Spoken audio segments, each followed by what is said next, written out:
sudden blow, the great wings beating still above this staggering girl.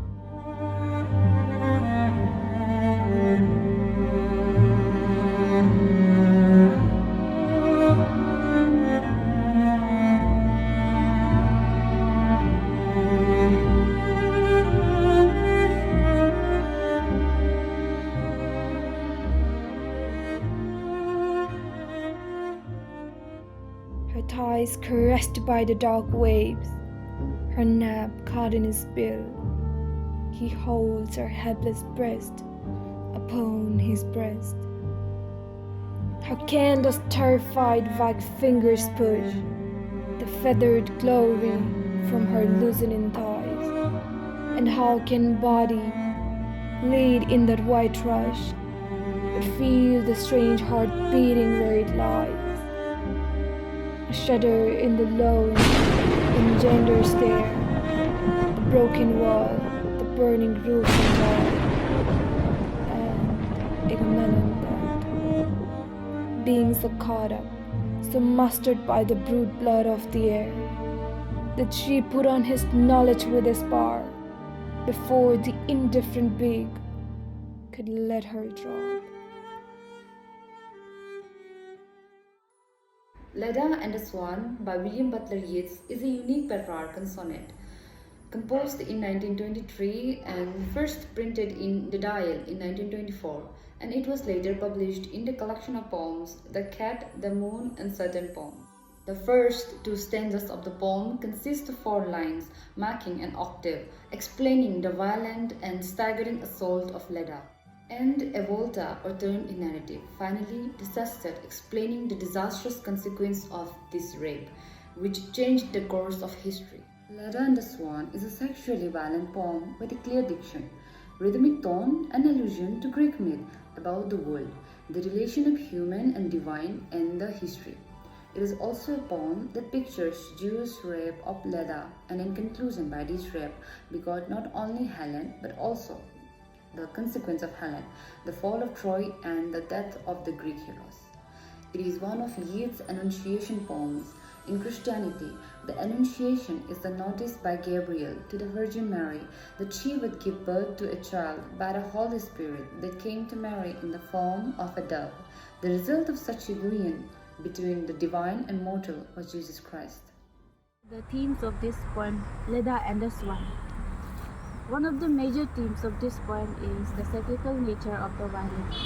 Yeats' poem is built around the theme that singular act of violence can lead to the violence on a much wider and the larger scale, creating a cycle of violence and trauma.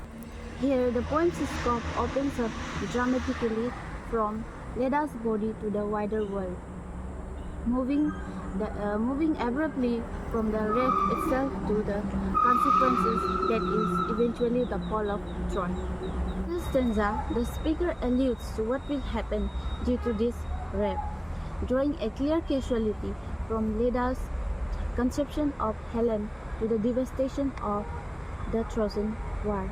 Just as Leda has been overpowered and violated by Zeus, so too will the city of Troy will be overpowered and violated by the Greek army led by Leda's husband Menelaus and his brother Agamemnon. This depiction of Leda's rape suggests that it cannot be understood as an act of sexual violence alone.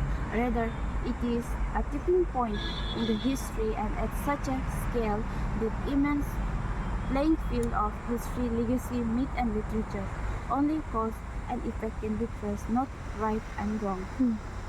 The moral quandary of Leda's body being violated is not the poem's most pressing concern.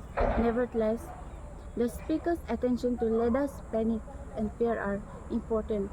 The speaker does not paper upon the harm that Zeus has caused to Leda, but instead contextualize that harm within the larger scope of mythology and the history. Now we will discuss faith and free will as the theme of this poem. Whenever you are talking about the Greek god, you can be sure that the subject of faith and free will lurks somewhere in the background. As in this poem, Leda's rape quite literally changed the fate of the world. It leads to a catastrophic war. But the war wasn't entirely a bad thing because, according to mythology, it leads to the rise of European civilization. Unfortunately, Leda did not have any choice in whether she would become a major historical figure. She was too confused and terrified to stop the rape. To further complicate the matter, Yeats suggests that Leda might have ambivalent feelings about the rape and as it was taking place. The another theme that we can discuss here is the historical context. As written in the aftermath of World War I, the poem can be seen as a reflection of violence and chaos of the time. The violation of Leda mirrors the violation of the society during that time. So in the end, the Leda and the Swan explores the intersection of power, violence, and transformation, drawing on mythology to provide a lens through which to examine these universal themes. In the conclusion of the poem, Leda and the Swan by William Butler Yeats retells the classic Greek myth in which Leda, a human woman, is impregnated by the god Zeus in the form of a swan. This conception resulted the birth of Helen of Troy, who grows up to cause the legendary Trojan War. Also, she gave birth to Clytemnestra, which resulted the tragedy of Agamemnon. Yeats took the central theme of the story, the seduction, the rape, and turned it into a metaphor for the British involvement in Ireland, where British are being the swan and Ireland is the Leda. The poem talks about divine intervention and human consequences and explores the theme of power and fate. Ultimately, Leda and the Swan reflects Yeats' fascination with the cyclic nature of history and the complex interplay between the gods and the mortals. Thank you.